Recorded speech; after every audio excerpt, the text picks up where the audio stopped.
안녕하세요. 저는 서울에 사는 30대 중반 여성입니다. 매번 듣기만 했지 이렇게 제 이야기를 사연으로 쓰게 될 날이 올 거라고는 생각해보지 못했었는데 저에게도 이런 날이 오네요. 많은 분께 제 이야기를 하려고 하니 어딘가 떨리는 기분이 조금 들기는 합니다. 남의 이야기를 듣기만 했지 제 이야기를 하는 건 처음이니까요. 저는 오늘 저를 무시했던 사람에게 제가 어떻게 대갚아줬는지에 대한 이야기를 조금 해보려고 하는데요. 주변에 이 이야기를 해줬더니 다들 너무 재밌다고, 너무 시원해서 대리만족이 된다고 하더라고요. 그래서 이곳이 생각났습니다. 일단 그 재미난 이야기를 시작하기에 앞서 제 이야기를 제대로 잘 알고 들으시려면 제 배경을 아시는 게 좋을 것 같아서 그 이야기부터 먼저 해볼게요. 우선 저는 남편과 조금 이른 나이에 결혼했습니다. 뭐 사고를 치거나 그런 건 절대 아니었어요. 정말 순수하기에 좋아서 한 결혼이었습니다. 주변에서는 믿지 않았지만 말이죠. 그도 그럴 것이 저와 남편은 당시에 어렸고 대학생이었어요. 당연히 미래가 어떻게 될지 모르는 상황이었고 말이죠. 당연히 주변에서 말리는 결혼이었습니다. 특히 저희 친정에서 정말 많이 말렸어요. 네가 나이가 몇인데 벌써 결혼을 해. 사고를 친 것도 아니고 다시 생각 한번 해봐라. 무슨 결혼이야? 연애를 말리는 게 아니지 않니? 왜 결혼을 지금 당장 해야 한다는 거야? 저희 부모님은 정말 이해하실 수 없어 하셨어요. 그렇게 좋으면 연애를 계속하면 될 거 아니냐. 왜 꼭 결혼하려고 하냐. 사고를 친 것도 아닌데 네 나이에 학생이라는 이 상황에 무슨 결혼이냐. 뭐 그런 말들을 하시면서 말이죠. 뭐 부모님의 그런 말이 이해되지 않은 건 아닙니다. 당시에는 언젠가 하게 될 결혼 조금 일찍 하는 게 뭐가 그렇게 큰 문제라고 그렇게까지 반대를 하시는 거지? 하는 생각을 하기는 했었는데 부모님의 눈에는 제가 어린아이처럼 보였을 테니 언젠가 후회할 올바르지 못할 선택을 하는 거라고 생각하셔서 뜯어 말리신 거겠죠. 그리고 그럴 만한 상황적 이유가 하나 더 있기는 했습니다. 내가 너희 부모님이라도 반대한다. 왜? 우리 집이 부자라서? 뭐 속물 같다고 해도 어쩔 수 없어. 너희 집이 부자고 또 너도 학교 좋은 곳 다니고 있고. 부모된 처지에서야 자기 딸보다 잘난 남자랑 결혼시키고 싶어 하지. 집안도 학벌도 자기 딸보다 못한 남자한테 순순히 보내고 싶으시겠어? 게다가 이렇게 어릴 때? 지금이야 부모님의 심정을 너무 잘 이해합니다. 하지만 당시에는 부모님이 속물이라고 생각했어요. 사람을 조건만 보고 판단하는 거라면서 말이죠. 네, 우리 집은 흔히들 이야기하는 부잣집이었습니다. 아빠는 대대로 물려받은 재산이 많은 지역의 유지의 아들에 지금은 개인 사업을 하고 계셨고 엄마는 전문직에 종사하셨어요. 그리고 저희 외가도 부유한 편에 속했고 말이죠. 그런 집의 맞이였습니다. 밑으로 여동생 하나, 남동생 하나가 있었지만 그래도 집안에서 제가 가장 공부도 잘했을 뿐더러 자라오는 동안 그다지 부모님 속을 썩인 적이 없었기 때문에 부모님이 저에게 거시는 기대가 크다는 것쯤은 저도 알고 있었어요. 하지만 기대는 기대고 제 인생은 인생이라고 생각했습니다. 사랑하는 사람을 만나 가정을 일구고 평범하고 행복하게 사는 게 최고의 인생 아닐까 하는 생각을 하는 사람이기도 했고 말이죠. 그래서 부모님의 반대를 무릅쓰고 지금의 남편과 결혼했어요. 지금에서야 이렇게 웃으며 아무렇지 않게 이야기할 수 있게 되었지만 당시에는 난관이 참 많았습니다. 우선 저희 부모님은 끝까지 허락하지 않으셨고 그래서 결혼식에도 오지 않으셨거든요. 그래서 당연히 친정의 지원은 단 하나도 받지 못한 채 결혼했습니다. 남편은 그런 저희 부모님께 인정받은 사람이 되고 싶다며 정말 열심히 살았고 지금은 꽤 그럴듯한 직장과 직책이 있는 사람이 되었고 말이죠. 저는 대학을 졸업하자마자 임신을 바로 했기 때문에 따로 취직하지 못했어요. 지금까지 아이를 키우는 주부로 살고 있습니다. 아, 딸이 둘 있어요. 이 세상 그 무엇과도 바꿀 수 없는 정말 소중한 딸들 말이죠. 딸을 낳아보니 알겠더라고요. 저희 부모님이 왜 그렇게 반대를 했는지. 그리고 제가 저희 부모님께 무슨 짓을 한 건지 말입니다. 첫째를 낳고 얼마 되지 않아서 엄마한테 처음으로 연락을 했던 것 같아요. 결혼하고 4년 만의 일이었습니다. 나도 엄마가 되어보니 알겠다고, 그때는 너무 죄송했다고 전화를 해서 엉엉 울었던 게 기억이 나네요. 저도 울고 엄마도 우느라 서로 무슨 이야기를 주고받았는지 제대로 기억도 나지 않습니다. 그렇게 저희 부모님과 저는 화해를 했어요. 교류가 엄청 활발하지는 않았지만 그래도 자주 뵙는 편입니다. 무엇보다 아빠가 저희 딸아이를 정말 많이 좋아하시거든요. 둘째와 셋째의 결혼이 늦어지고 있어서 손주라고는 저희 딸 둘밖에 없기도 하고 말이죠. 그래서 저희 친정이 얼마나 잘 사는지 결혼하고 나서 만난 사람들은 잘 모릅니다. 제가 이야기도 안 하고 당연히 티도 안 나니까요. 시댁 어르신들은 아시기는 하지만 그 이야기는 일절 입 밖으로 안 꺼내셨고 그건 남편도 마찬가지였습니다. 시댁 어르신들 입장에서는 자존심이 상하는 이야기일 수도 있을 거라고 생각하고요. 남편 입장에서는 저에게 상처가 되니까 조심을 한 걸로 생각해요. 이렇게 이야기하면 시댁이 굉장히 못 사는 것처럼 보일 수 있는데 아닙니다. 중상층 이상은 되는 집이에요. 시아버지가 대기업을 다니다 정년을 맞이하셨고 시어머니도 공무원이셨습니다. 남편도 이름만 대면 다 오 하고 인정받을 만큼 유명한 대학을 나온 사람이고 말이죠. 다만 저희 집이 너무 잘 사는 게 문제였죠 뭐.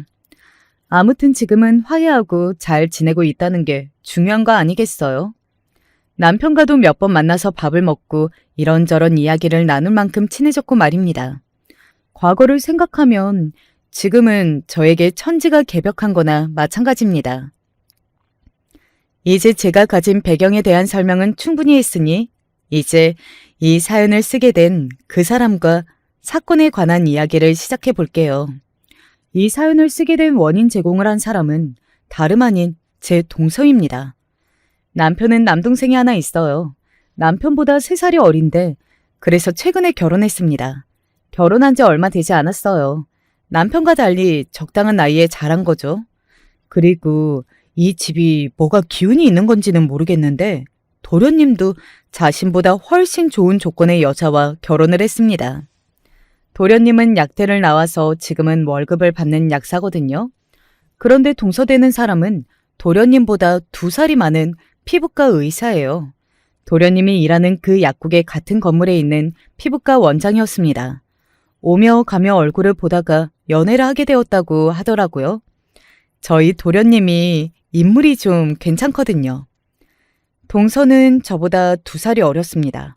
어린 나이는 아니지만 그래도 한 병원을 개업한 원장치고는 어린 나이기는 하잖아요. 이것만 봐도 알 수 있죠. 동선의 집은 부잣집이었어요. 한마디로 금수저였습니다. 당신만큼은 아니기는 해. 그게 뭐 내 돈인가? 우리 엄마 아빠 돈이지. 그렇게 따지면 재수 씨도 재수 씨 돈으로 그 병원 개업한 게 아니기는 하지. 그래도 본인이 공부해서 의사가 된 거잖아. 나는 커리어에 뭐도 아무것도 없는데. 당신이 더 좋은 대학 나왔잖아. 당시에 저는 하는 일이 딱히 없이 그냥 집에서 아이를 키우는 거에 대해서 조금은 자격지심 같은 걸 느끼고 있을 때이기는 했습니다. 조금 마음이 편해지면서 친구들을 만났었는데 제 친구들은 다들 사회적으로 성공했다 여기는 삶을 살고 있었거든요. 물론 집에서 좋은 가정을 일구고 살아가는 것 또한 굉장히 가치가 있는 삶이라는 걸 압니다. 저도 그렇게 생각했기 때문에 이른 나이에 결혼을 결심해서 이렇게 살고 있는 거라고 말이죠. 그런데 오랜만에 만난 친구들이 다들 굉장히 멋있는 모습으로 나타나 다들 누가 봐도 멋있다 할 만한 일들을 하고 있는 것을 보고 기가 죽지 않기란 쉬운 일이 아니기는 했습니다. 아무래도 저는 더 그럴 수밖에 없었던 게 집안이 집안이다 보니 어울렸던 친구들도 다들 집이 잘 살았고 공부 또한 잘하는 친구들이었거든요. 당연히 지금은 다른 사람들에 비해 소위 이야기하는 성공했다 할 만한 삶을 사는 친구들이 많을 수밖에 없었고요.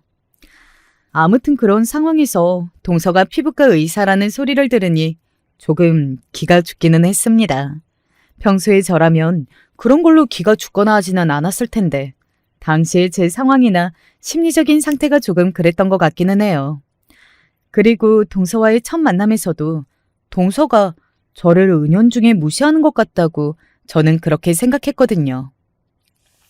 그럼 직업을 가져보신 적이 없이 바로 아이 낳고 쭉 사신 거예요? 그럴 틈이 없었지. 졸업하자마자 바로 애가 들어섰으니까.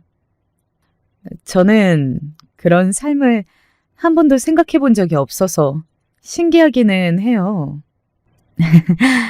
이런 삶도 나는 가치 있다고 생각해. 당연히 그렇죠. 그런데 저는 그런 건 좀 맞지 않은 것 같아요.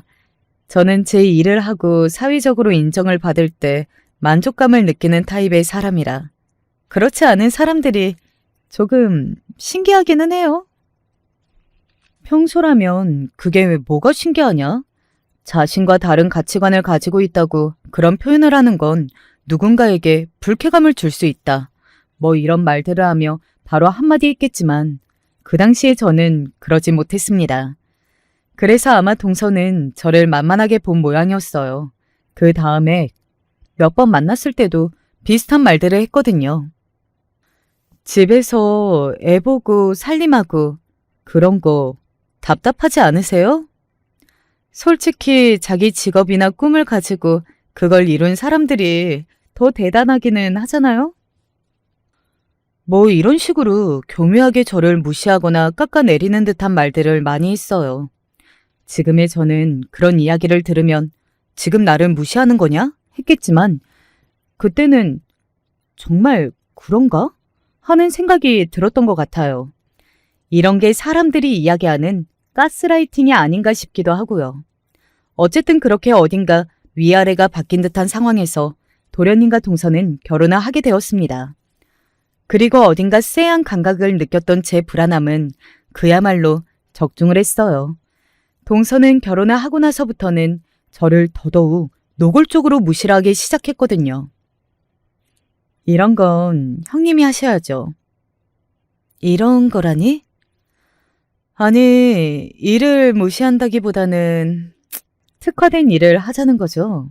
저는 공부만 하고 병원 일만 하느라 살림을 못 하는데 형님은 살림만 하셨잖아요.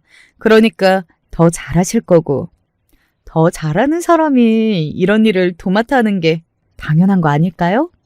융통성 있게 하는 게 좋다고 생각해요. 아니, 가족들끼리 먹을 음식은 융통성이나 잘하는 사람이 도맡아 한다기보다 그냥 함께 모여서 같이 밥 먹고 이런 것 때문에 하는 건데.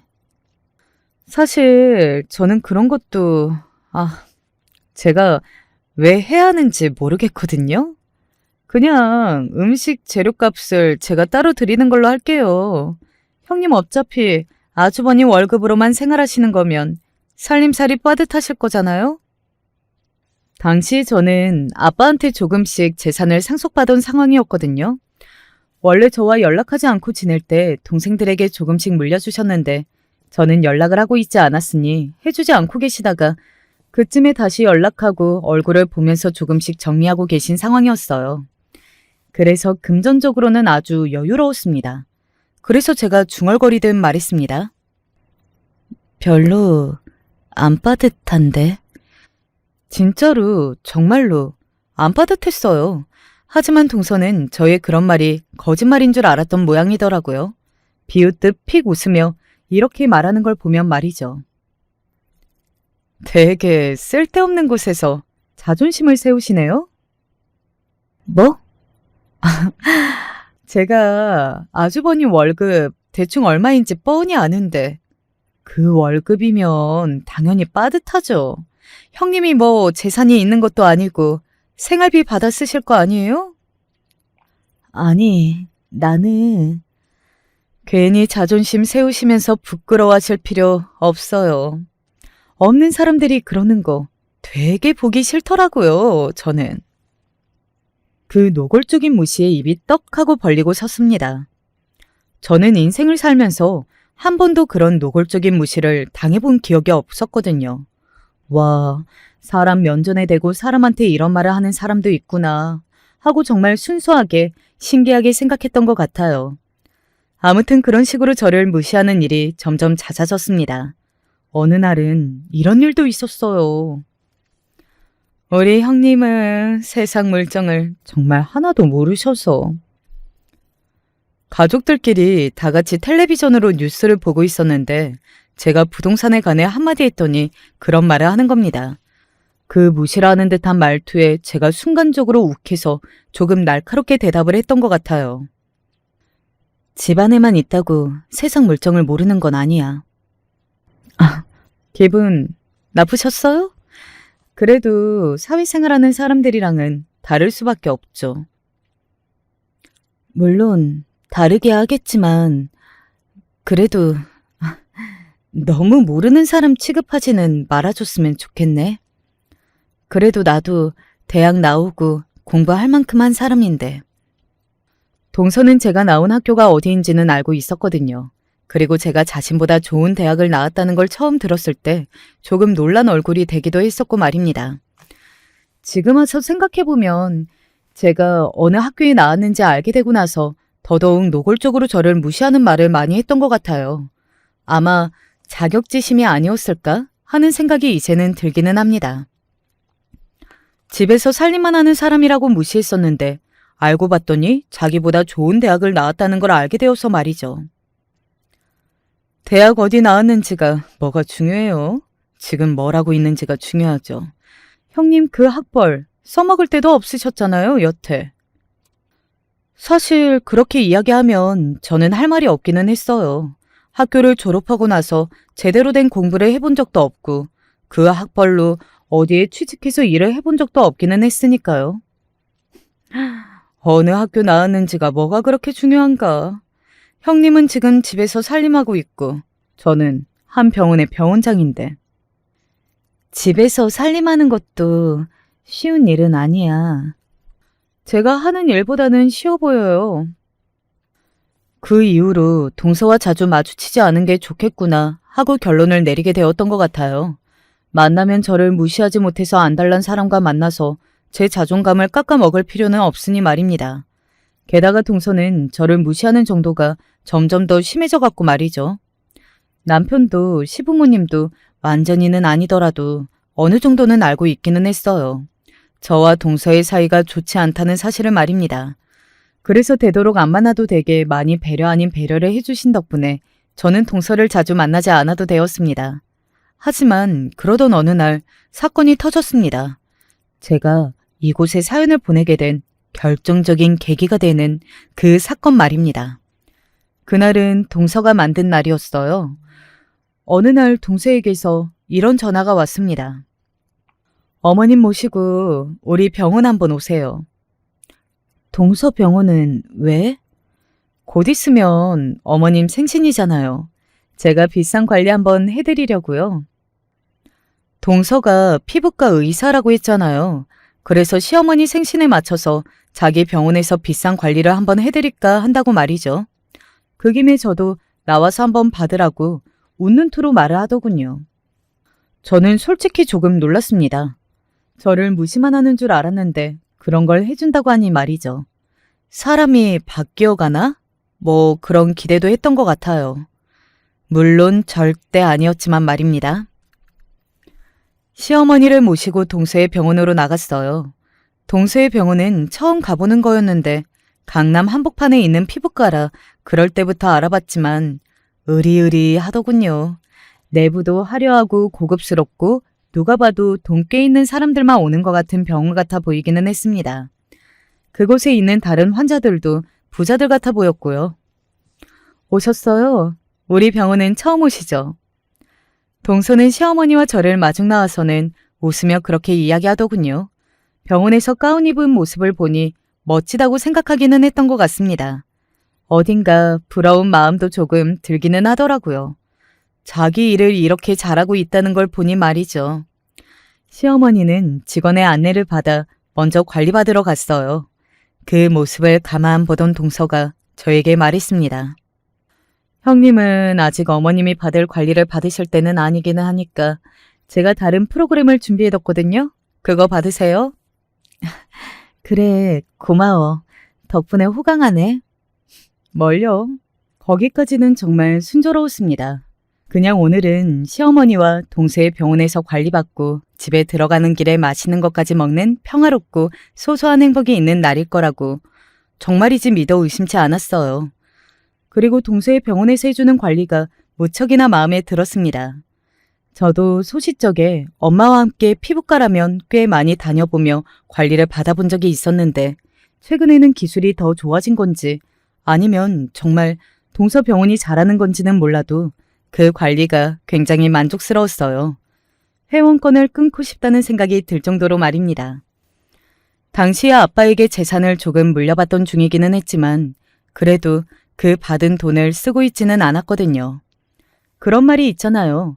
돈도 써본 놈이 쓴다는 말 말입니다. 저는 돈을 써본 지가 오래되기도 했었고 그리고 학생 때 부모님과 인연을 끊었기 때문에 막 엄청나게 돈을 써본 기억도 없고요. 그래서 돈이 생겨도 뭐에 써야 할지 모르겠더라고요. 어디 나갈 곳도 없는데 비싼 옷이며 가방이며 사는 것도 그렇고 여행을 나가기에는 애들이 아직 어린데 어딜 가나 싶고 그래서 그냥 가지고만 있었어요. 그래서 그 관리를 받고 나오는데 너무 좋아서 이런 피부과의 회원권이나 끊어볼까? 뭐 그런 생각을 했었습니다. 그래서 관리를 받고 나오다가 거기 실장으로 보이는 직원에게 물었어요. 여기는 회원권은 얼마나 해요? 아, 저희 회원권이요? 근데 원장님 가족분이시니까 끊으실 거면 따로 여쭤보고 끊으시는 게 좋지 않으실까요? 그 실장은 아마 제가 가족이니까 동서가 더 싸게 해줄 거라는 생각으로 그런 말을 하는 거였을 겁니다. 하지만 저는 가족이라고 그런 혜택을 받는 건 조금 그랬어요. 그리고 은연중에 동서에게 나도 이런 돈을 쓸 만큼의 재산이 있다는 걸 보여주고 싶은 마음도 있었기 때문에 굳이 그러고 싶지도 않았고 말이죠. 아니, 괜찮아요. 그냥 회원 등록을 하겠다고 말하려던 때였습니다. 우리 병원 회원권 끊으시게요? 뒤에서 동서가 나타났어요. 오랜만에 이런 거 받아봤더니 너무 좋네. 이왕이면 동선의 병원에서 하는 게 좋잖아. 그래서. 라고 제가 말을 하는데 동서는 제 말을 끝까지 듣지도 않고 비웃더군요. 그리고는 저를 아래로 내려다보며 이렇게 물었습니다. 우리 병원 회원권이 얼마인 줄은 아세요? 라고 말이죠. 누가 봐도 저를 무시하는 듯한 표정과 말투였어요. 그걸 보고 있는데 갑자기 기분이 팍 상하더군요. 그런 얼굴을 본다면 세상 그 어느 사람이라도 기분이 상할 겁니다. 그걸 지금 물어보려던 참이야. 제가 정색을 하고 대답했어요. 관리를 받고 나와 좋았던 기분이 순식간에 팍 상하더군요. 형님 정말로 세상 물정이라고는 하나도 모르시는구나. 내가 뭘 모르는데? 강남 한복판에 이렇게 좋은 위치에 이렇게 좋은 시설의 피부과의 회원권이 어느 정도 가격인지 모르시죠? 그렇게 말하고는 다시 한번 픽 하고 웃더군요. 게다가 우리 병원은 그 병원들보다 좀 더 비싼 병원인데? 그래서 얼마냐고. 얼마가 되었던 저에게는 그다지 비싼 가격이 아닐 게 뻔했어요.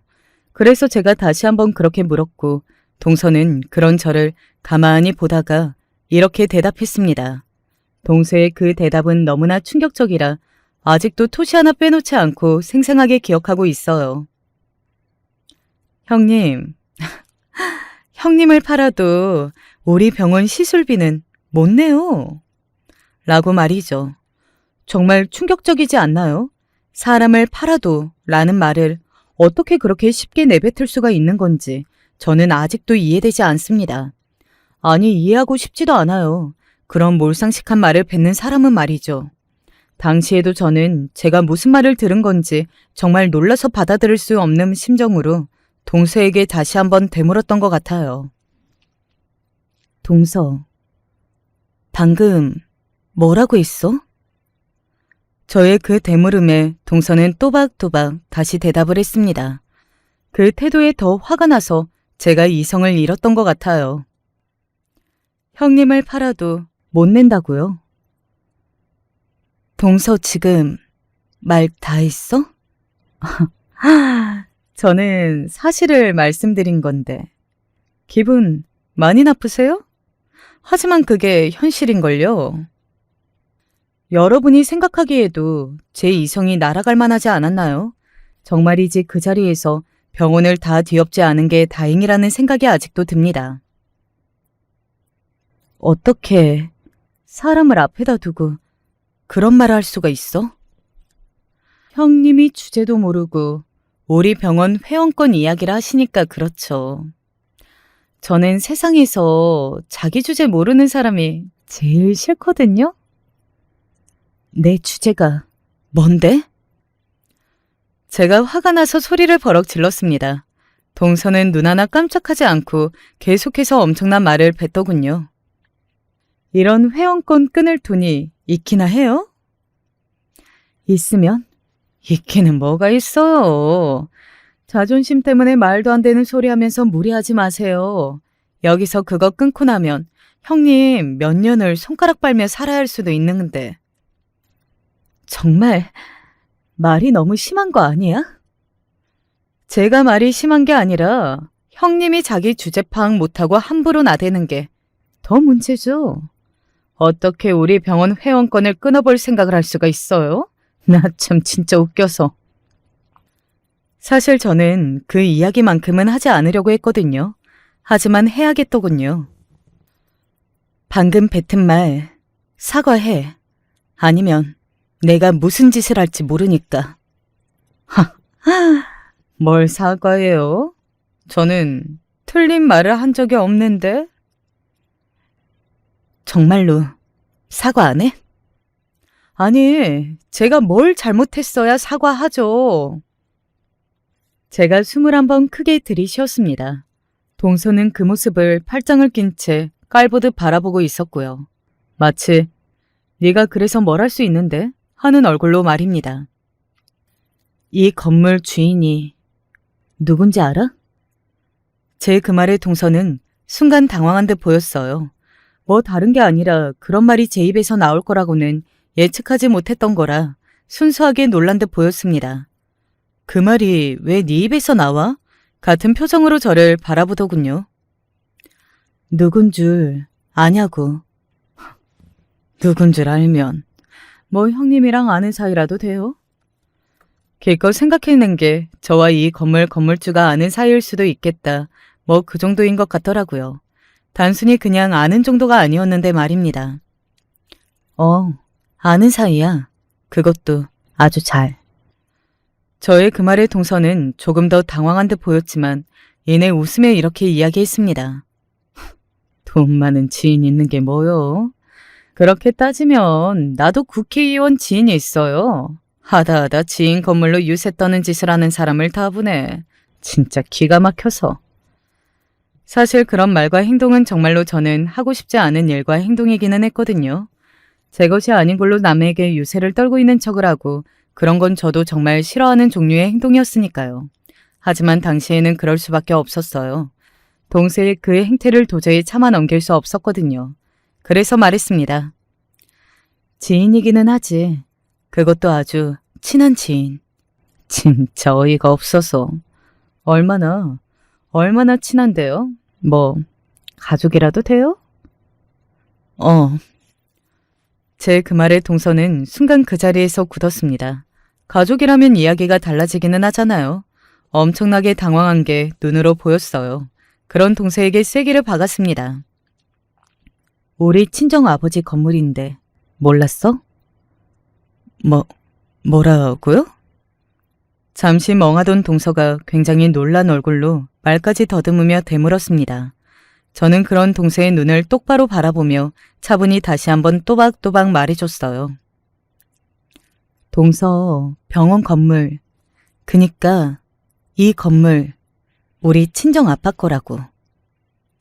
동서의 얼굴이 새하얗게 질려가는 걸 눈앞에서 실시간으로 볼 수 있었습니다. 사람이 그렇게 놀라는 걸 본 것 자체가 처음 있는 일이었던 것 같아요. 동서는 굉장히 당황하고 놀라서는 말을 제대로 하지도 못하더군요. 이 건물이 형님 아버지 건물이라고요? 우리 아빠 건물이야. 거짓말. 그리고 동서는 현실을 부정했습니다. 고개를 저으며 그게 사실일 리 없다는 듯 거짓말이라고 저에게 말하더군요. 아무리 자존심이 상하고 아무리 저한테 보복하고 싶으셔도 그렇지. 그런 거짓말은 하시는 게 아니에요. 형님, 다 큰 어른이. 내가 그런 거짓말을 왜 해? 금방 들통날 거짓말을? 그러면 그게 진짜라고요? 진짜 이 건물이 형님 친정아버지 건물이라고요? 진짜라고. 진짜 우리 아빠 건물이라고. 그때였습니다. 시어머니가 관리를 마치고 아주 만족스러운 얼굴을 한 채 저와 동서 쪽으로 나오셨어요. 저희 둘이 싸우고 있다는 건 모르신 채 자신의 얼굴을 만지며 말했습니다. 너무 좋다. 둘째 덕분에 이런 호강을 다 하는구나. 하고 말이죠. 저는 그런 어머니를 가만히 바라보며 애써 웃음을 지어 보였고 동서는 다급하게 시어머니를 붙잡고 물었어요. 어머니, 이 건물이 형님 아버지 건물이라는 게 정말이에요? 라고 말이죠. 사실 시어머니도 그것까지는 모르셨거든요. 저와 친정이 거의 교류가 없다가 최근에 다시 연락하게 된 거고 또 제가 이야기를 하지 않았는데 저희 친정 건물이 뭐가 있는지 그런 걸 어떻게 하나하나 다 아실 수 있으셨겠어요. 그래? 아유, 처음 듣는 이야기인데. 시어머니가 어리둥절한 얼굴로 동서를 향해 그렇게 말했습니다. 동서는 저를 빤히 바라봤어요. 너 거짓말한 거 맞지? 하는 얼굴로 어딘가 의기양양하게 말이죠. 하지만 뒤이어 나온 시어머니의 말에 동서의 표정은 다시 달라졌습니다. 시어머니가 이렇게 말을 덧붙이셨거든요. 그렇지만 얘가 그렇게 말했으면 그게 맞는 거겠지. 첫째 친정이 정말 진짜 부자거든. 너는 몰랐니? 라고 말이죠. 저희 친정이 굉장히 돈이 많은 집안이라는 건 시어머니도 알고 계신 부분이긴 했으니까요. 시어머니의 그 말에 동서의 표정은 다시 굳었습니다. 동서가 시어머니를 보고 되물었어요. 정말로요? 형님네 집이 그렇게 부자예요? 너는 몰랐던 모양이구나. 첫째 집이 정말 엄청나게 부잣집이지. 그래서 우리 아들이랑 결혼할 때 그쪽 집안 반대가 심했어. 그 이야기를 꺼내실 때는 조금 민망하기는 했지만요.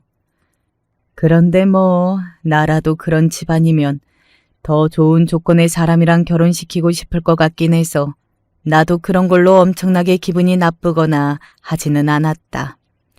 그네 집이 좋은 부자면 그랬을 것 같기도 한데 그 정도 부자라니까 뭐 아무 생각이 안 들더구나.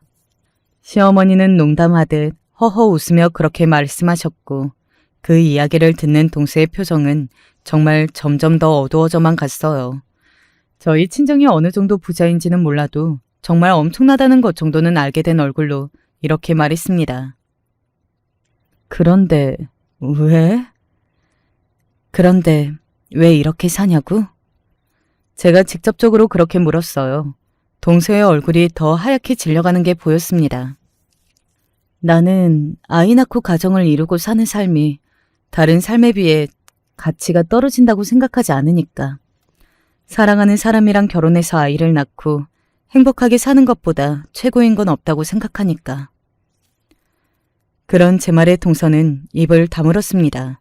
그리고 동서를 향해 쐐기를 받듯 말했어요. 사람이 사람을 자신보다 덜 가진 것 같다는 이유로 또 못하다는 이유로 그렇게 무시하면 안 되는 거야.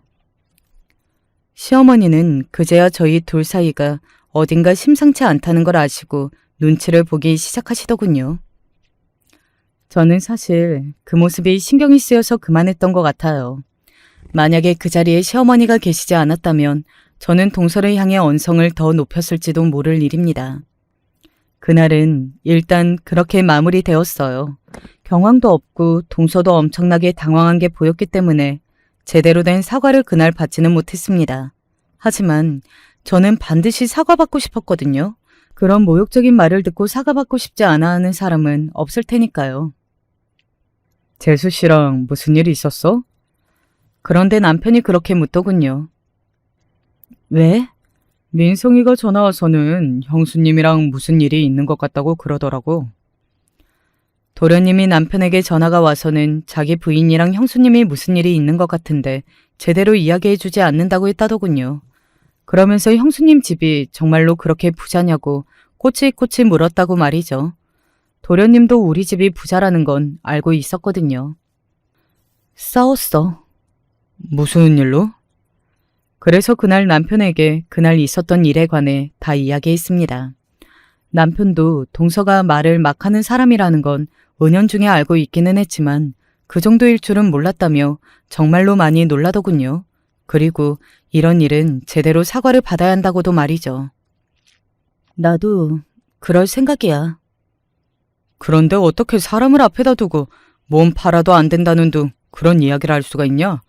나는 너무 충격적인데? 일단 그 이야기까지는 도련님한테 하지 마. 남편은 그래도 이야기해야 하는 거 아니냐라고 했지만 저는 망설여지기는 하더군요. 그런 심한 말을 들은 건 물론 지금도 화가 나지만 그래도 한 가정에 어떤 식으로든 문제가 될 만한 일을 만드는 건 부담되는 문제이기는 하잖아요. 그래서 아직도 사실은 도련님은 제가 무슨 이야기를 들었는지까지는 모르는 상태이기는 하세요. 사실 저는 아직도 사람이 사람에게 어떻게 그런 말까지 할 수가 있는지를 모르겠습니다.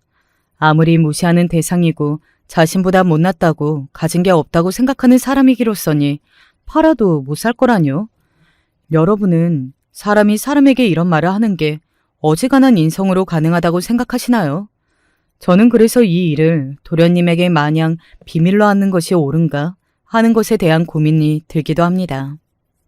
괜히 남의 부부 사이에서 그런 말 전해서 너만 이상해질 수 있어. 그런데 결혼한 지 오래 지나지도 않았고 아직 애도 없고 그런 사람을 일찍 거르는 게 도련님을 위해서라도 나은 거 아니야? 그런 사람임에도 불구하고 너희 도련님이 계속 같이 산다고 하면 어떡할래? 그러면 너만 중간에서 이상해진다니까. 그리고 너도 서운한 감정이 들 거 아니야.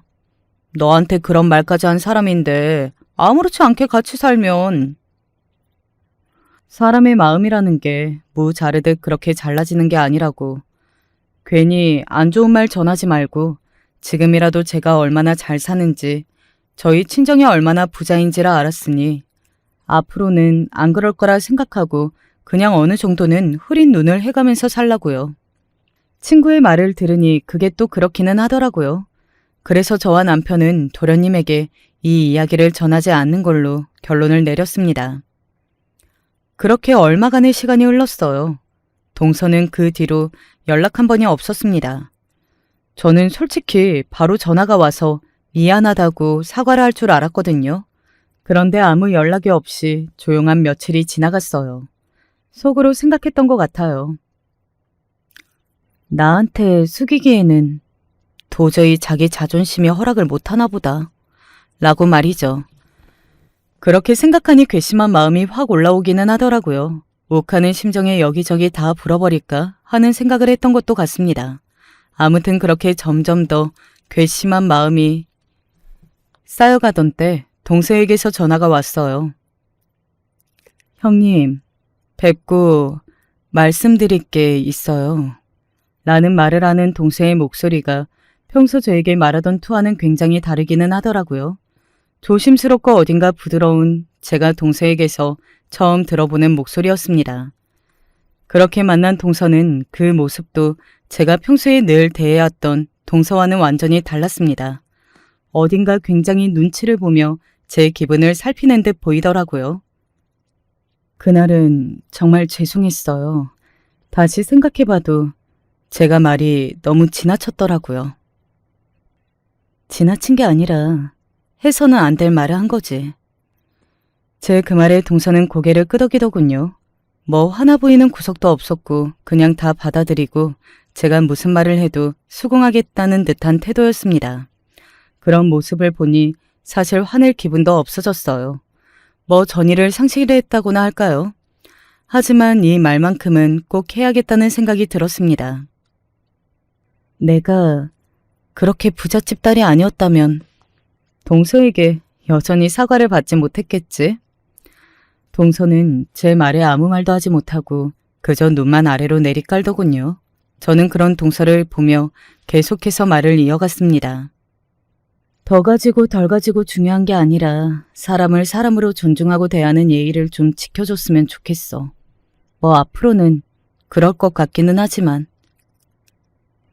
네, 죄송해요. 그리고 동서는 뭔가 더 할 말이 있다는 듯 망설이더군요. 어딘가 그 말을 굉장히 뱉기 힘들어 보였습니다. 아마 저에게 부탁을 해야 하는 상황이 힘들었던 것 같아요. 아니면 그 말을 하기가 부끄럽거나 말입니다. 그이한테는 제가 그날 한 말에 대해서 하지 말아주시면 안 될까요? 본인도 알고 있기는 한가 보더라고요. 본인이 내뱉은 그 말이 얼마나 심한 말이고 또 그게 도련님 귀에 들어가면 도련님도 화를 낼 거라는 그 사실은 말입니다. 그런데 대체 그때는 뭘 믿고 저한테 그런 말을 쏟아낸 건지 아직도 정말 모르겠어요. 그 말이 엄청나게 심한 말이라는 건 본인도 아나 보네. 죄송합니다. 괜히 나서서 남의 가정 파탈낼 생각 없으니까 동서가 알아서 잘 이야기해. 우리 둘이 그날 싸웠다는 건 도련님도 대충은 아는 모양이었으니까. 네, 그건 제가 이미 잘 이야기했어요. 그러면서 자신이 저한테 실수해서 형님이 많이 화가 나셨다고 뭐 본인이 잘못했다고 둘러 이야기했다고 하더라고요. 뭐 도련님한테 직접 들은 게 아니라서 정말로 뭐라고 이야기를 했는지는 알 수 없지만 말입니다. 아무튼 그날은 그렇게 마무리가 되었어요. 완전히 용서를 한 건 아니었지만 뭐 어쩌겠어요. 그래도 얼굴 보고 살 사람들끼리 표면상으로라도 잘 풀어야죠. 영원히 동서와 각별한 사이가 될 수는 없겠지만 말입니다. 그리고 바로 며칠 전에 시댁 식구들 모임이 있었습니다. 그곳에서 도련님이 저에게 슬쩍 묻더군요. 집사람이 무슨 실수를 했길래 형수님한테 이렇게 고분고분해요? 그날 동서는 정말로 제 눈치를 보며 제가 뭐가 필요하다고 하면 바로바로 일어서서 가져다 주거나 엉덩이를 떼었거든요. 그 모습을 가만히 지켜보던 도련님이 궁금해서 못 참겠다는 듯 저에게 물었습니다. 저는 그냥 웃었어요. 아니, 뭐 그냥 크게 별일은 없었어요. 저 성격이 그럴 성격이 아닌데. 도련님이 그렇게 이야기하며 고개를 좌우로 젓더군요. 그런 저와 도련님의 모습을 동서가 어딘가 불안한 눈으로 바라봤고 말이죠. 제가 이야기를 할까봐 두려워하고 있는 게 느껴졌습니다. 그걸 보면서 조금 마음이 풀렸던 것 같기는 해요. 동서가 도련님을 참 많이 좋아하는구나 하는 생각이 들었거든요. 막말로 동서가 도련님보다 흔히들 이야기하는 그 조건이라는 게 더 좋았으니까요. 아무튼 그날은 조금 재밌기는 했습니다. 내내 제 눈치를 보는 동서도 태도가 180도 달라진 동서의 모습에 시댁 식구들이 모두 놀라는 모습도 말이죠. 이게 얼마나 갈지는 저도 잘 모르겠지만 일단은 지금은 그렇기는 하네요. 사실 동선에 병원이 들어와 있는 그곳의 월세도 이번에 아버지가 엄청나게 올리실 계획이었는데 그 병원 원장이 제 동서라는 이야기를 들으시고는 거기만 동결했거든요. 그걸 알게 된 동서가 저에게 회원권을 보내왔더라고요. 그날 저를 팔아도 못 살 거라고 했던 자기네 병원 그 회원권 말입니다. 그것도 웃겼어요. 신경 써주셔서 감사해요. 이 회원권이 우리 병원에서 가장 비싼 회원권이거든요. 부담 갖지 마시고 언제든지 오세요. 라고 문자를 남겨가면서 말이죠. 그리고 친구에게 듣게 되었습니다. 네 동서 너희 집 재산 다 듣고 뒤로 나자빠질 뻔했다던데? 그걸 어디서 들었대? 너희 집이 좀 유명하냐? 물어보면 아는 사람 무조건 나오는데. 나도 우리 아버지 재산 다 모르는데. 그거야. 네가 별나서 관심이 없어서 그런 거고. 세상 사람들은 참 남이 돈이 얼마나 있는지, 그 돈이 어떻게 쓰고 있는지 관심이 많은 것 같더라고요. 왜인지는 저는 모르겠지만요. 그리고 아빠에게 이런 이야기를 들었습니다. 동서의 병원이 있는 그 건물을 제 앞으로 해주겠다는 이야기 말이죠. 사실 그 정도의 재산은 저에게는 딱히 필요가 없기는 해요. 부모님과 연락하지 않고 지내는 동안에도 돈 때문에 불편했거나 그 시절이 그립다거나 하지도 않았고 말입니다. 하지만 이번에는 거절하거나 망설이지 않고 그러겠다고 했습니다. 제 그 말에 아빠가 오히려 놀라서 되물을 정도였으니까요. 순순히 받는다고 하는 게 신기하다. 그 건물은 나한테 조금 의미가 있는 건물이라. 무슨 의미? 그냥 그런 게 있어요.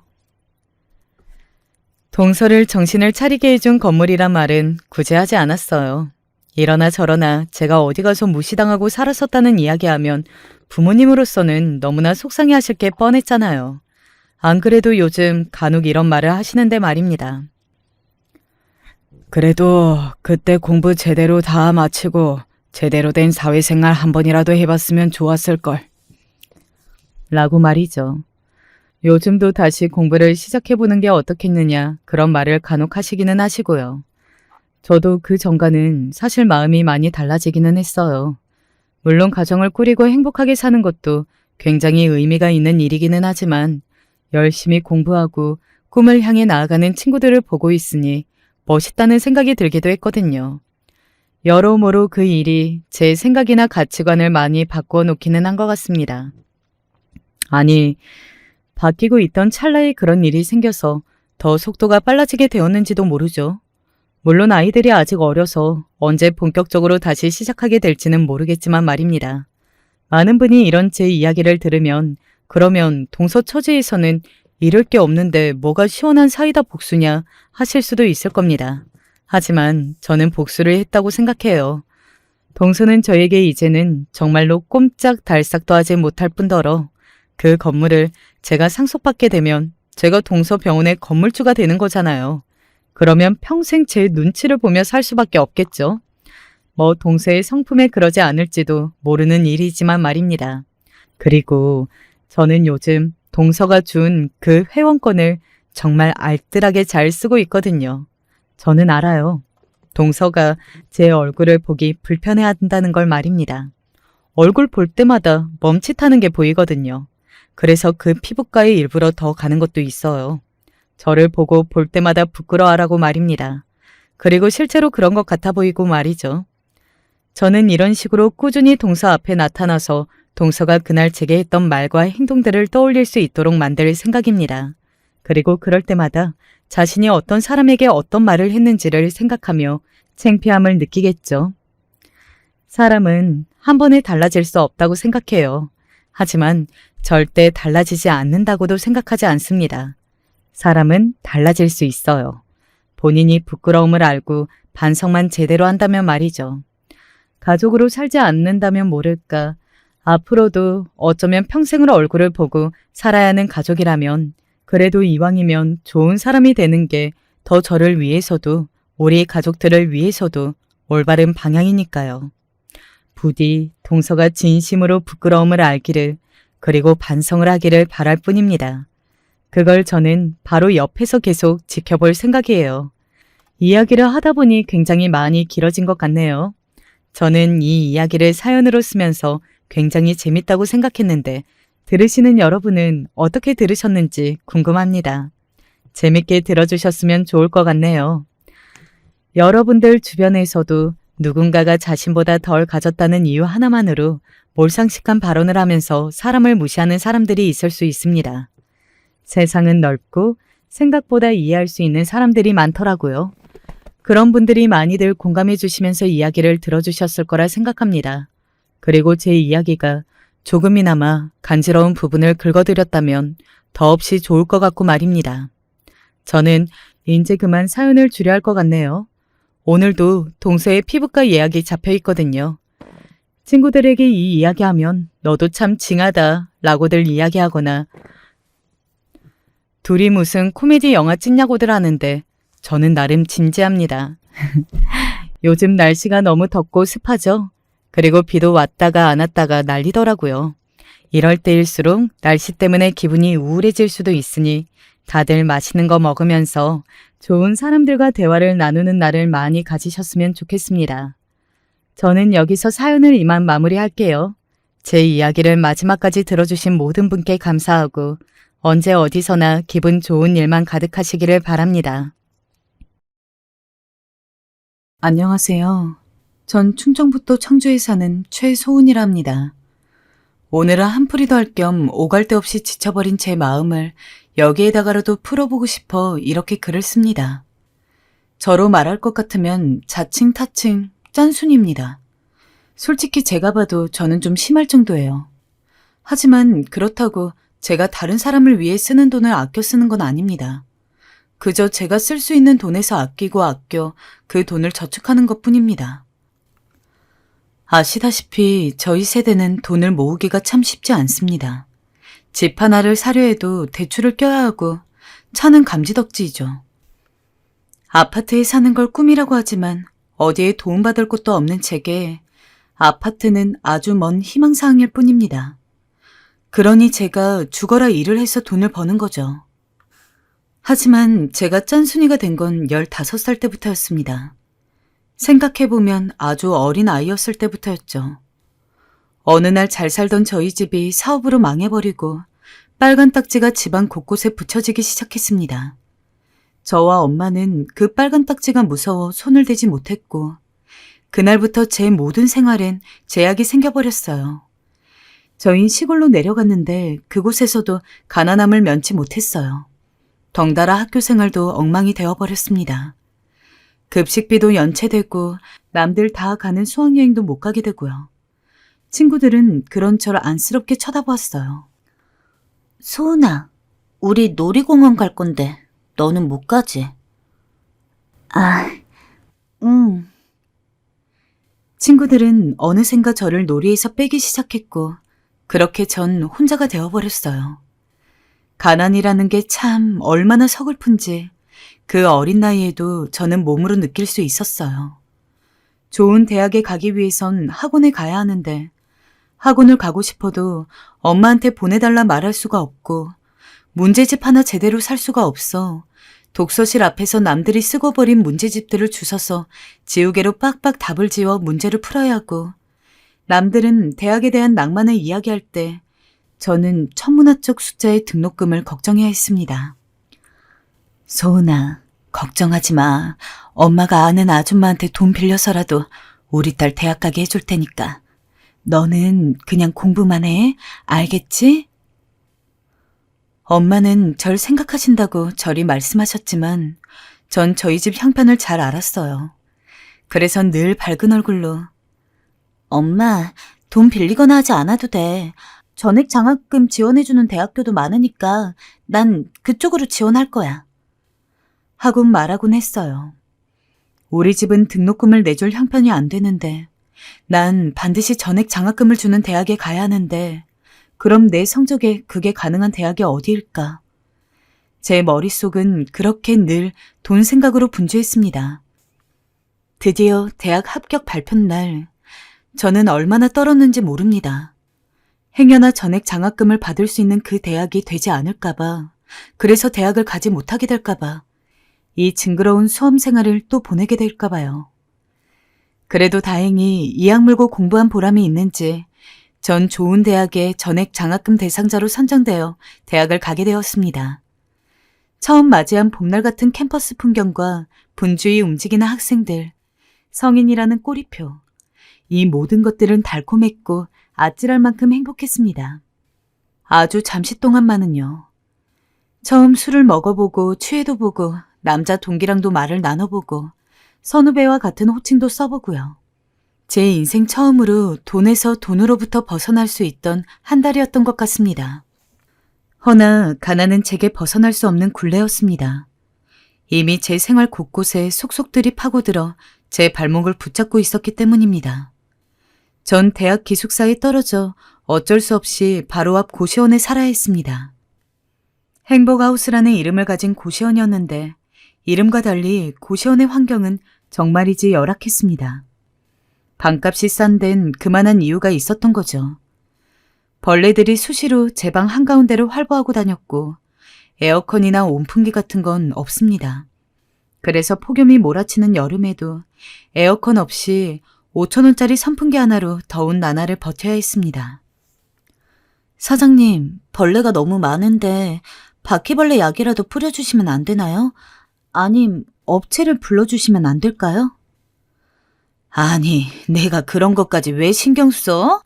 그건 학생이 알아서 해야지. 고시원 아줌마는 참 냉혹하셨습니다.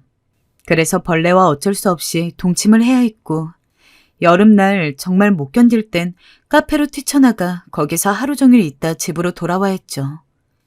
겨울도 예외가 없었습니다.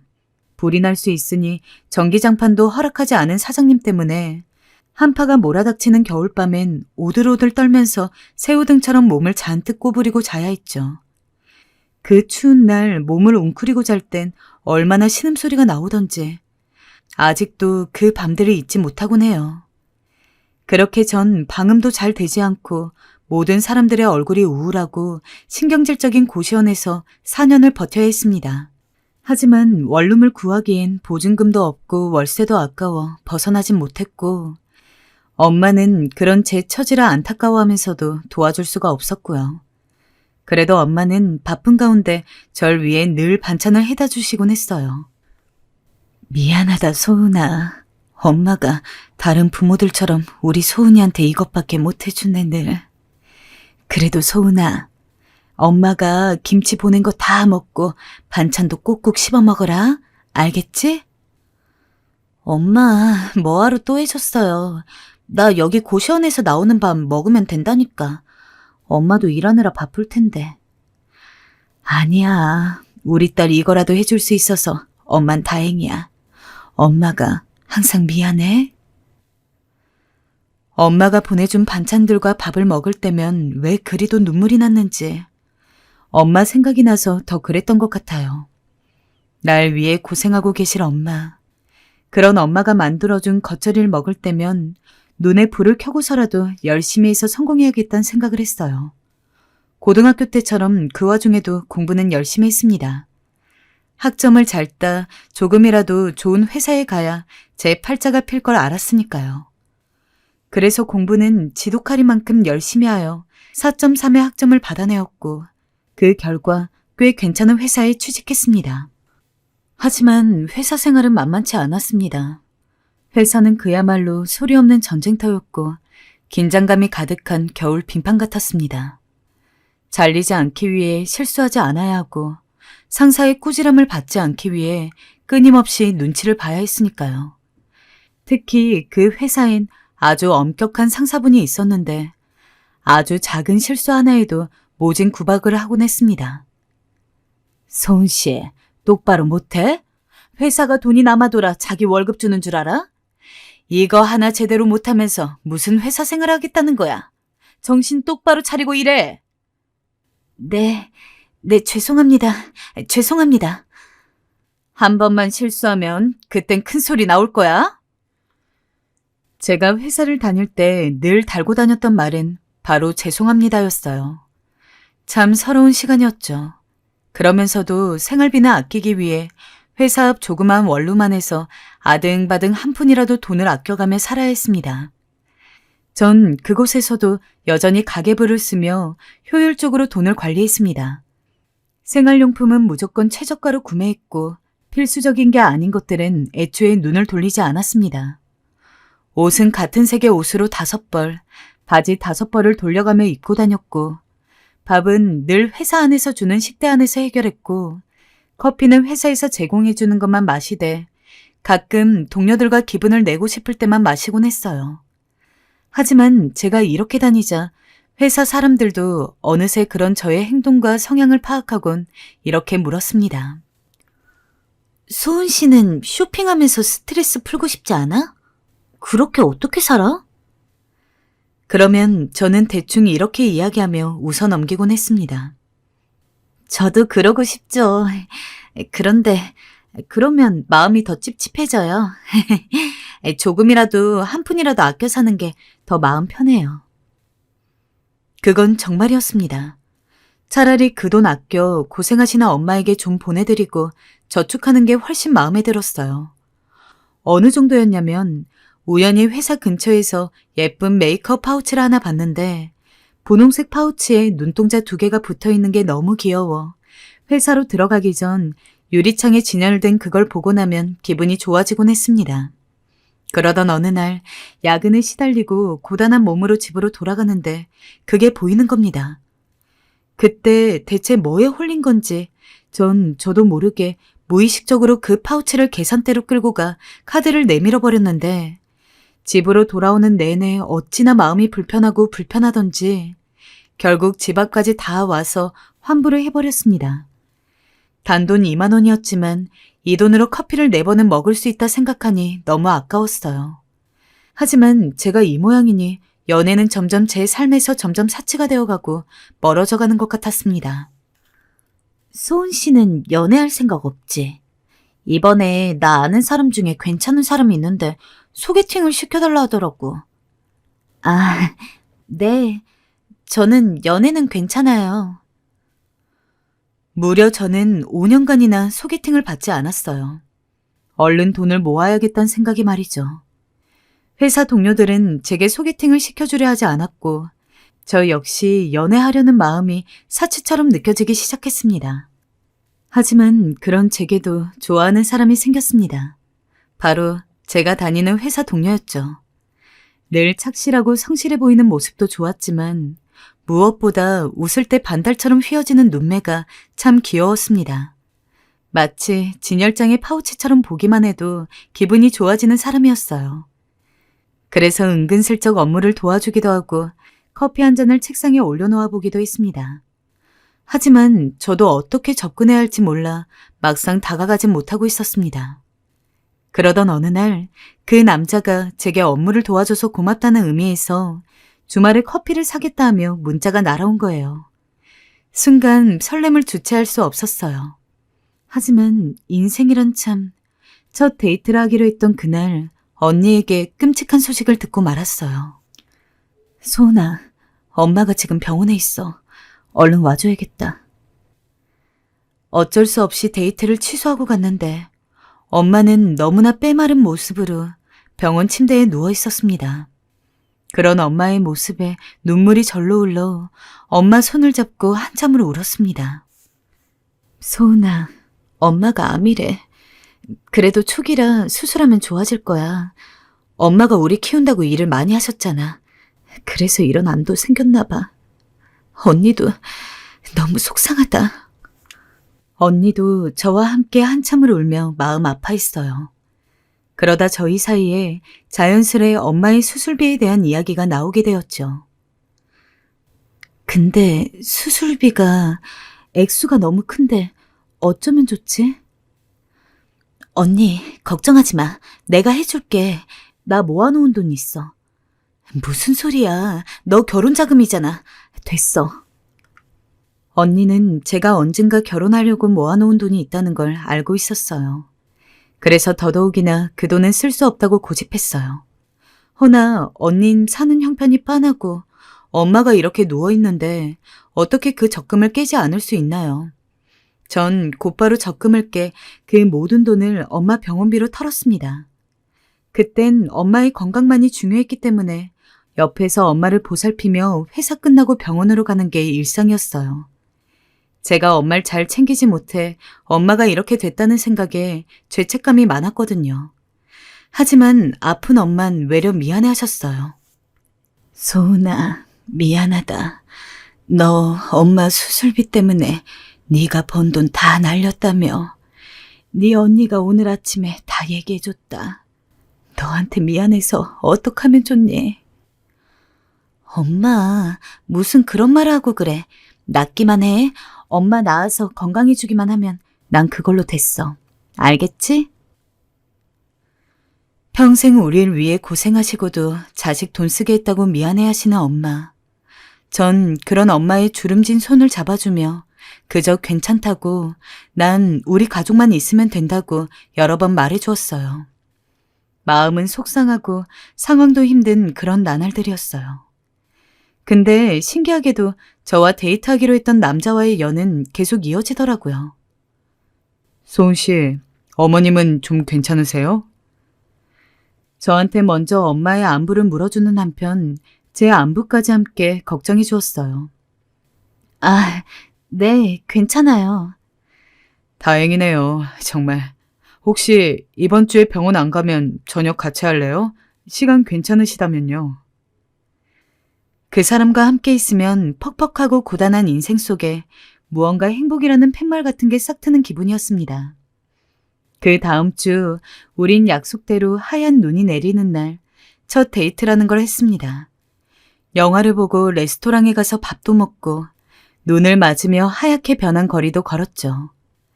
저도 그 남자도 서로에게 진심으로 대하려는 게 느껴지는 시간이었죠. 저희는 급속도로 빠르게 가까워졌고 그 뒤론 누가 만나자 하지 않아도 당연한 약속처럼 만나게 되었습니다. 만나는 횟수가 늘어날수록 그 남자는 더 괜찮은 사람이었습니다. 제가 보내온 징글징글한 시간을 이해했고 저의 이야기를 깊은 두 눈으로 그 누구보다 진지하게 들어주었습니다. 전 그런 사람에게 두 번째로 사랑이라는 감정을 느꼈고 처음으로 누군가에게 의지하고 싶다는 생각을 하게 되었습니다. 만나는 기간이 길어질수록 데이트하는 데 지출되는 돈은 커져갔지만 그게 아까운 마음도 없었습니다. 좋은 시간을 보내는데 쓰는 거니까요. 하지만 외려 그 남자는 제가 어떻게 살아왔는지 알았기에 자신이 늘 더 돈을 내곤 했고 큰 돈은 계산대 앞에서 절대 계산하지 못하게 했습니다. 소은 씨, 이건 제가 살게요. 저번에 소은 씨가 샀잖아요. 아, 왠지 제가 더 얻어먹는 것 같아서 미안한데요. 아니에요. 얻어먹긴요. 제가 소은 씨 맛있는 거 사주고 싶어서 그래요. 사귄 지 1년쯤 되고 제가 34이 되자 슬슬 결혼 이야기가 나오기 시작했습니다. 하지만 전 이미 병원비로 지출한 게 커서 모아놓은 돈도 크지 않았고 겨우 전세금 뿐이었던지라 그 돈으로 결혼을 하고 가정을 꾸리기엔 무리라 생각했습니다. 이 사람과 여생을 함께하고 싶었고 이 사람을 붙잡고 싶었지만 사랑한다면 저도 나름대로 갖추어 놓고 결혼하고 싶었으니까요. 그래서 어렵게 입을 떼었어요. 사실 당신과는 계속 연을 이어가고 싶은데 지금 당장 결혼은 무리일 것 같아요. 돈이 모일 때까지 조금 더 결혼을 미루면 안 될까요? 소은아, 그동안 많이 고생했잖아. 사실 우리 부모님이 아파트도 하나 마련해 주시기로 했어. 혼수도 준비할 필요 없고 나랑 같이 살아만 주면 돼. 전 그렇게 말해주는 남자친구가 너무 고마웠습니다. 하지만 허락할 수가 없었습니다. 제 자존심 때문이었죠. 가난할 때마다 그래도 잃지 않으려 부여잡았던 게 자존심이었으니까요. 아무것도 없이 들어가기엔 제 자존심이 용납하지 않았습니다. 허나 남자친구도 만만치 않았어요. 소은아, 정말 걱정할 거 없어. 이미 다 오래전에 생각해두고 있었던 거야. 나한테 미안하거나 할 필요 하나 없고 앞으로 너 돈 내 돈 할 것 없이 우리 돈이니까 그냥 그렇게 생각해주면 안 될까? 남자친구가 강경하니 고민이 되었습니다. 그러던 어느 날 따로따로 떨어져 살고 있던 오빠와 언니가 김치를 갖다 주겠다며 제가 사는 집을 찾아왔어요. 오랜만에 가족을 봐 그런지 그간 쌓아왔던 슬픔이 터진 건지 저는 언니와 오빠를 보자마자 갑자기 엉엉 목 놓아 울고 말았습니다. 언니와 오빠는 너무 당황하여 제게 도대체 무슨 일이냐 물었고 저는 어쩔 수 없이 이 얘기를 꺼내게 되었습니다. 그러자 언니와 오빠는 왜 진작 말하지 않았냐며 길길이 날뛰기 시작했습니다. 너 이걸 왜 혼자서 끙끙 앓고만 있었어? 언니 오빠가 혼수 정도는 도와주면 되는데 이럴 때 가족을 찾아야지 언제 찾으려고 그랬어? 안 돼, 언니. 나 그거 못 받아. 언니랑 오빠가 얼마나 힘들게 모은 돈인데 언니도 결혼할 때 써야 하잖아. 소은아, 네가 지금 아등바등 본 돈으로 부모님 용돈 드리고 병원비도 해줬잖아. 그러니 당연히 받아도 되는 거야. 다는 아니지만 조금씩 보태줄게. 결국 언니와 오빠는 제게 혼수 비용을 마련해 주었습니다. 어린 시절 가난에 짓눌려 살았을 때 서로를 의지하며 다독이던 형제들이었던지라 저는 너무 고마운 마음에 그 자리에서 눈물을 뚝뚝 떨구었습니다. 저는 제가 잘 살아주는 게 언니와 오빠에 대한 보답이라 생각했고 결국 형제가 마련해준 돈으로 결혼을 결심하게 되었습니다. 그리고 드디어 시부모님을 만나러 갈 수 있게 됐죠. 시어머니는 저를 보자마자 이리 말씀하셨죠. 소은이가 어린 시절 힘들고 고단하게 살았다는 거 들었다. 나도 어렸을 적 힘들게 살아봐서 그 심정을 잘 알아. 이제 우리 아들과 결혼했으니 이젠 행복하게 살 날만 남았단다. 걱정하지 말고 마음 편히 살거라. 우리 가족이 되었으니 시애미로서 잘 해주도록 노력하마. 시어머니는 역시 남편에게 듣던 대로 좋으신 분 같았어요. 말투도 표정도 온화하셨고 그 안엔 진심이 담겨 있으셨죠. 근데 시아버지는 시어머니와 달리 저를 위아래로 훑어보시더니 끙 하며 안 좋은 내색을 비추더라고요. 그래, 시골에서 자랐다고? 네. 지역이 어딘지 들어도 난 잘 모르겠더구나. 너도 알겠지만 우리 집엔 땅도 있고 돈도 좀 있다. 그래서 나는 항상 우리 아들한테 돈 보고 덤벼드는 애들이 있을까봐 늘 걱정이 태산이었어. 아버지, 왜 갑자기 그런 말씀을 지금 여기서 하시는 거예요? 이 사람 민망해 하잖아요. 남편이 말렸지만 그럼에도 불구하고 시아버지는 꿋꿋이 말을 이어나가시더군요. 아, 물론 가난한 환경에서 자랐으면 생활력은 좋겠지. 요새 젊은 애들 같지 않고 나도 그건 마음에 든다. 근데 혹시나 몰라서 말이다. 너 우리 아들 돈 보고 결혼하려는 거 아니지? 아닙니다, 아버님. 마음이 맞고 미래를 함께해도 될 사람 같아 하는 결혼이에요. 그래, 널 믿겠다. 시아버지는 그날 찜찜하게도 이 한마디를 남기고 방으로 들어가 버리셨습니다. 배웅도 해주지 않으시고요. 그런 행동에 남편이나 시어머니나 많이 당황했어요. 저 사람이 도대체 왜 저러는지 모르겠구나. 아가, 미안하다. 내가 대신 사과하마. 미안해. 당신 마음 많이 상했지. 아휴, 나도 아버지가 저런 말씀을 대놓고 할 줄은 몰랐네. 아버지께 말씀드릴게. 두 사람의 위로를 받고 마음이 조금 가라앉긴 했지만 불쾌함이 다 사그라들진 않았습니다. 절 처음부터 알아볼 생각도 않고 돈 보고 달려드는 여자라고 판단하신 부분이 계속 제 마음에 남았죠. 그래도 저는 결혼을 준비하며 행복감을 많이 느꼈어요. 결혼은 현실이란 말처럼 결혼을 준비하는 데는 꽤 많은 비용이 들어갔습니다. 예식 비용부터 드레스, 화보 촬영까지. 일도 해내야 하지만 결혼까지 같이 준비하려니 바빴어요. 하지만 저와 남편은 결혼은 기꺼이 함께 일을 헤쳐나가며 싸움 한 번 없이 결혼을 준비해 나갔고 여기서 시댁에 대한 걱정은 좀 잊어버릴 수 있었어요. 그때까지만 해도 참 모든 게 순조롭고 행복했습니다. 저희 엄마는 역시 제가 결혼을 한다 하자 돈부터 걱정하였습니다. 엄마, 걱정하지 않아도 돼. 언니랑 오빠가 도와줬어. 그래? 너무 다행이구나. 엄마는 늘 너한테 못 먹이고 못 입힌 게 미안했어. 네가 그래도 좋은 시부모님 만났고 좋은 남편 만나 시집간다 하니 얼마나 마음이 놓이는지 몰라. 가여운 엄마는 더욱 눈물을 떨구며 그 고생 많았던 주름진 손으로 저를 껴안았습니다. 다행이라고 하늘이 널 가엾게 여긴 거라며 저를 꼭 끌어안아 주셨습니다. 저는 그저 어린아이처럼 엄마 품에 꼭 안기며 엄마의 뒤편 너머 자리한 낙서들을 바라보았습니다. 제가 고등학교 시절 아등바등 공부를 하며 전액 장학금을 목표로 하던 시절 제 마음을 다잡기 위해 쓰던 문구들이었습니다. 오늘 자면 꿈을 꾸지만 자지 않으면 꿈을 이룬다 같은 말들이었습니다. 지금 생각하면 모두 안쓰러운 문구들이었습니다. 가난에서 벗어나기 위해 코피를 흘려가며 했던 시간들이었으니까요. 그리고 엄마는 굳이 대학을 가겠다고 하는 저와 언니, 오빠까지 모두 키워내기 위해 허리가 부서져라 농사일을 했어야 했습니다.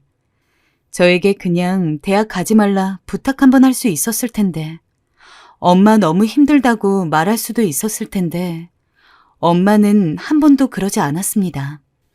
더 열심히 하라고 입안에 방울토마토를 넣어주곤 했던 분이셨습니다. 그런 엄마는 제게 늘 세상에서 강인한 사람이었습니다. 우리 앞에선 회초리 한번 들지 않고 우릴 모두 사랑 있는 사람으로 키워내셨다는 것 자체가 제게 존경의 대상이었습니다.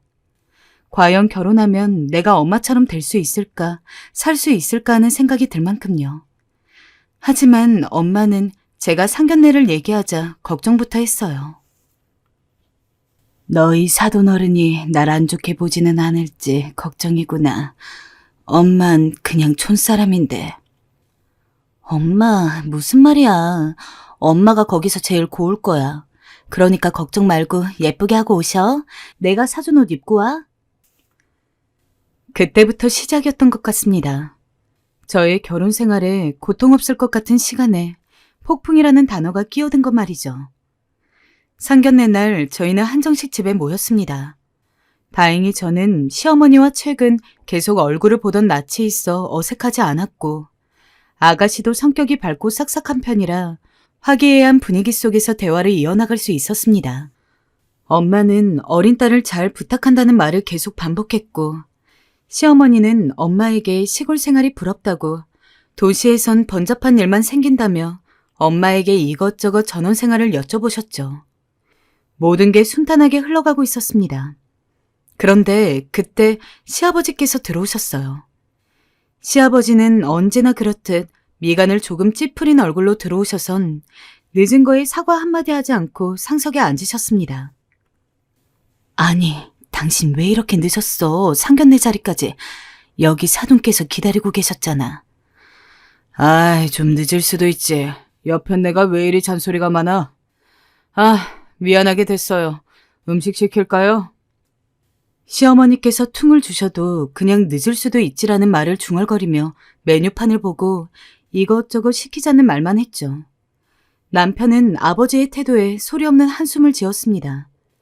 시아버지께서는 메뉴를 다 시키고 나서야 엄마를 보고 인사를 건네셨어요. 그런데 갑자기 이런 말을 하시는 거예요. 사돈어른, 딸이 편히 몸만 오니 좋으시겠어요? 네? 저도 남편도 모두가 당황했죠. 특히 엄마의 표정은 너무나 불안해지셨어요. 시어머니와 아가씨는 서둘러 왜 몸만 오냐고 혼수를 준비해서 온다고 했습니다. 허나 시아버지는 집을 마련해 주는데 그깟 혼수 라는 말을 중얼거리셨어요. 저는 순간 불편한 기색을 숨길 수 없어 남편을 바라보았습니다. 그리고 온갖 음식이 다 차려진 테이블 위엔 아주 서늘한 정적이 흘렀습니다. 엄만 침착하려 애쓰셨어요. 네, 집 해주신 거 들었습니다. 감사합니다. 아이들 챙겨주시니 전 고마울 따름이에요. 그래요, 고마운 거 아신다니 다행입니다. 근데 말이에요. 제가 사돈께 말씀드리진 못한 부분이 있어서 말이에요. 지금 이 자리에서 터놓고 말씀을 드리는 게 나을 것 같은데요. 예단비에 관해서 말입니다. 네? 예단비요? 당신, 그게 무슨 말이에요? 예단비라니. 제 아들이랑 결혼하게 되면 사실상 발자 피는 거나 다름없지 않습니까? 저는 아들 하나이고 유산도 아들한테 물려줄 거니 말이죠. 저는 예단비로 한 3천 정도 생각하고 있거든요. 사돈 생각은 어떠신가요? 정말 모두가 할 말을 잃었던 것 같아요. 그런데 거기서 시아버지는 한 발 더 나아가시더라고요. 그 돈을 지금 주시기에 무리시면 할부로 주시든 뭐 편할 대로 나눠주셔도 괜찮습니다. 근데 사실상 이것도 어떻게 보면 저희 집안에 대한 예의 아니겠습니까? 예의 갖춰주시면 좋겠네요. 저는 피가 날 정도로 손을 꼭 쥐었어요. 갑자기 분노가 밀려들어왔어요. 상견례 자리에 늦게 나타나셔서 이렇게 예의 없이 행동하다니. 자기가 뭐라고 날 무시하고 우리 집을 무시하는 거지? 뱉지 못한 말들이 가슴속에서 웅웅거렸습니다. 정말 너무나 비상식적인 행동이었으니까요. 시아버지는 사실 아주 꼬장꼬장한 분이셨어요. 그걸 모르진 않았어요. 남편이 결혼을 결심하기 전 제게 말해주었거든요. 남편의 말론 공장을 운영하시면서 자수성가하셨는데 고생을 많이 해서 그런지 남편에게도 시어머니에게도 아가씨에게도 어렸을 때부터 이거 해라 저거 해라 괜한 잔소리가 많았고 가부장적인 면이 너무 많아서 늘 제멋대로 해야 직성이 풀리는 성격이라 했어요. 아주 유아적이라고요. 전 이제야 남편의 그 말들을 모두 이해했어요. 사돈, 대답을 하셔야죠. 그게... 엄마의 얼굴이 파랗게 질리자 전 더 이상 엄마를 여기에 둘 수가 없어 일어나자며 엄마의 손을 끌었어요. 무슨 짓이냐? 아버님, 죄송하지만 먼저 가봐야 할 것 같습니다. 이 자리는 없던 걸로 해요. 뭐야? 전 얼굴이 붉어지려는 시아버지를 그대로 뒤로 두고 상견례장을 빠져나왔어요. 엄마는 충격이 크셨는지 아직도 안색이 그대로셨어요. 그날 엄마를 역까지 바래다 주고 집에 오면서 진지하게 결혼에 대해 다시 생각해 보았어요. 이런 시아버지 모시고 살 수 있을지, 과연 그 과정에서 남편과 갈등이 없을지. 결혼은 둘이 하는 게 아니고 집안 식구들을 봐야 한다고 하던데 그 말이 딱 맞더라고요. 그런데 그날 남편이 저희 집을 찾아왔습니다. 소은아, 내가 사과할게. 정말 미안해. 우리 아버지가 말이 심하셨어.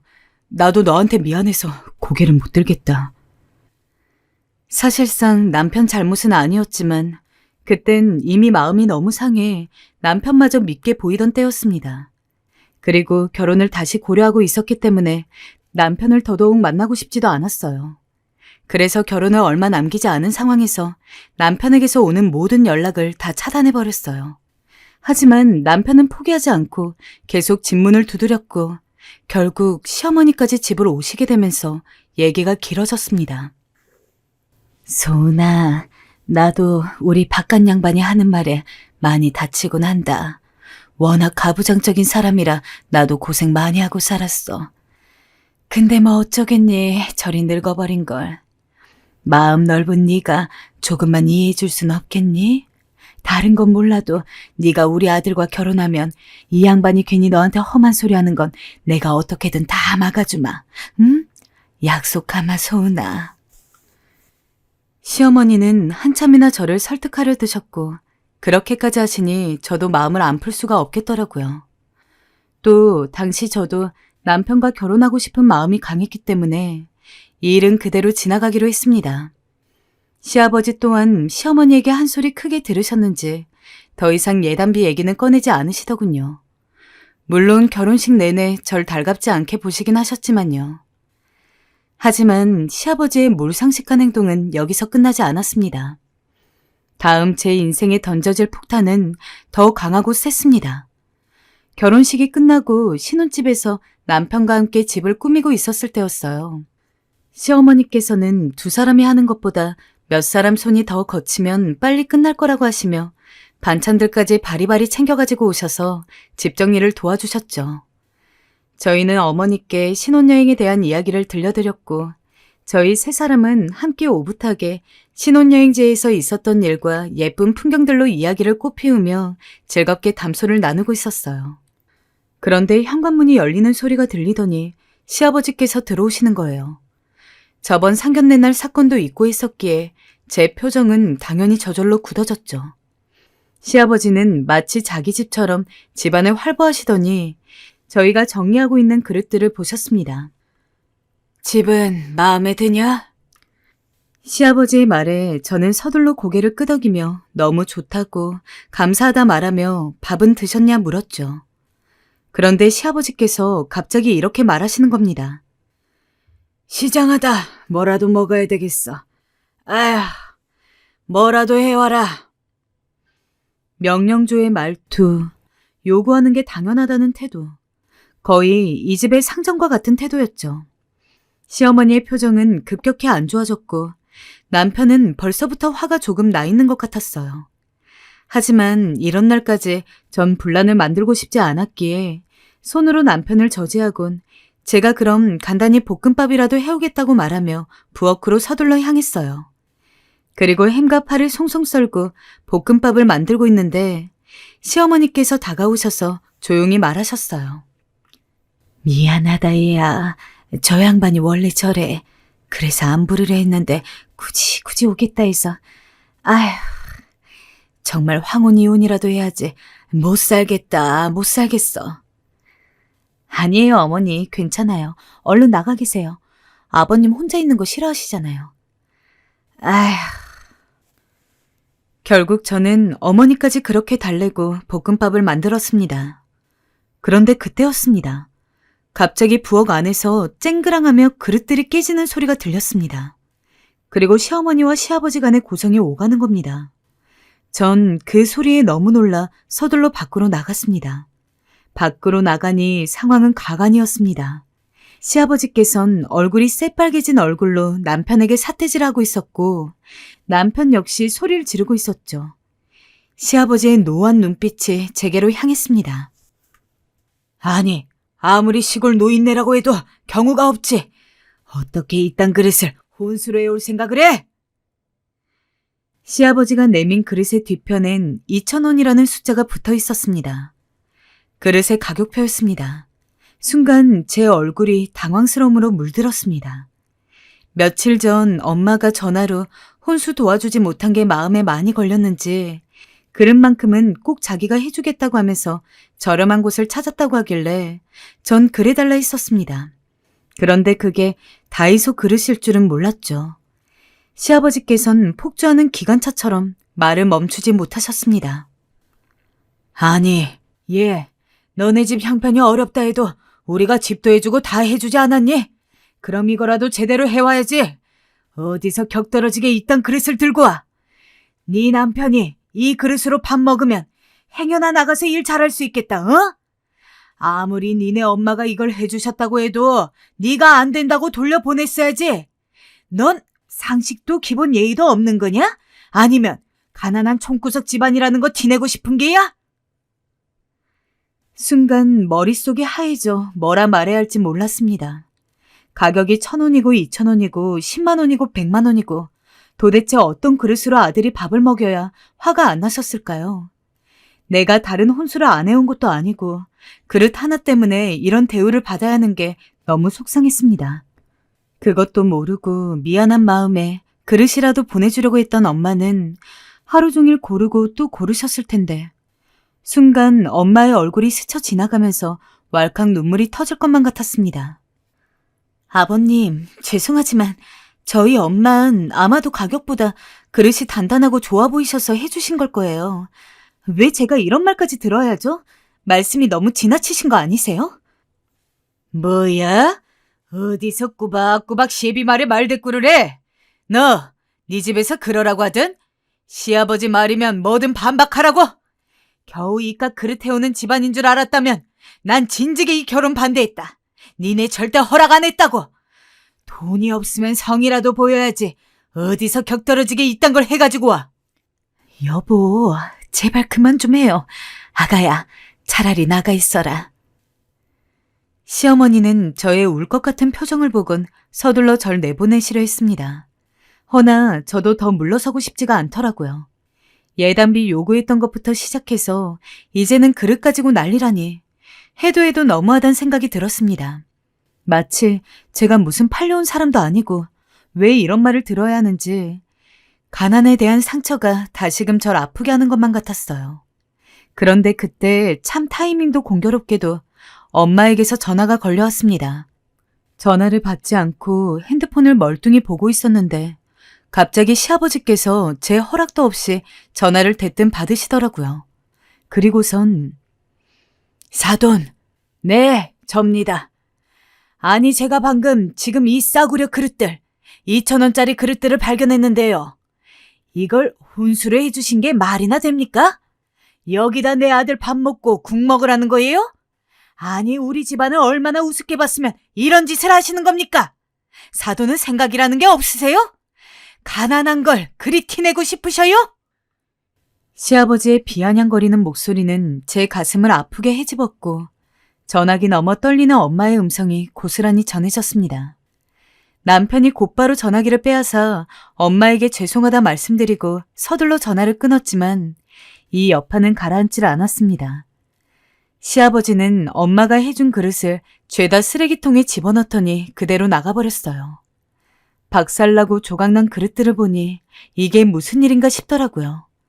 너무 어처구니 없고 분해 시아버지의 뒷모습을 멍하니 쳐다보다가 남편의 목소리에 정신을 차렸어요. 그 일이 있고 난 후 며칠이 지났지만 전 밤마다 악몽을 꾸었습니다. 시아버지가 등장하는 악몽이었죠. 며칠 후 엄마가 집으로 올라오셔선 제 앞에서 눈물을 뚝뚝 흘리시는데 도저히 참을 수 없어 그 길로 시댁을 찾아갔어요. 그리고 선언했습니다. 앞으로 시댁과는 인연 끊고 살 겁니다. 전 더 이상 이 집안 며느리 아니에요. 그러니 찾지 마세요. 제 발언에 시아버진 노발대발하셨고 어따 자기 앞에서 그런 말을 하냐 손가락질을 하셨지만 할 말이 끝난 전 그대로 집으로 돌아와 버렸습니다. 제가 그리 말하고 나오자 시아버지는 복수라도 하듯 당장 살고 있는 집에서 나오라는 연락이 왔어요. 유치하기 짝이 없었지만 못 들어줄 것도 없다 싶었어요. 오히려 이렇게 해야 단단히 인연을 끊을 수 있을 테니까요. 그래서 지금은 이사를 준비하고 있습니다. 남편은 미안하다고 말하지만 남편도 해결해 줄 수 없는 일이고 무엇보다 엄마에게 상처를 입힌 것 같아 너무도 죄스럽습니다. 언젠가 이 아픔도 다 지나가겠죠. 그러리라 믿고 오늘 하루도 힘을 내어 살아가 보려 합니다. 여러분도 모두 힘내세요.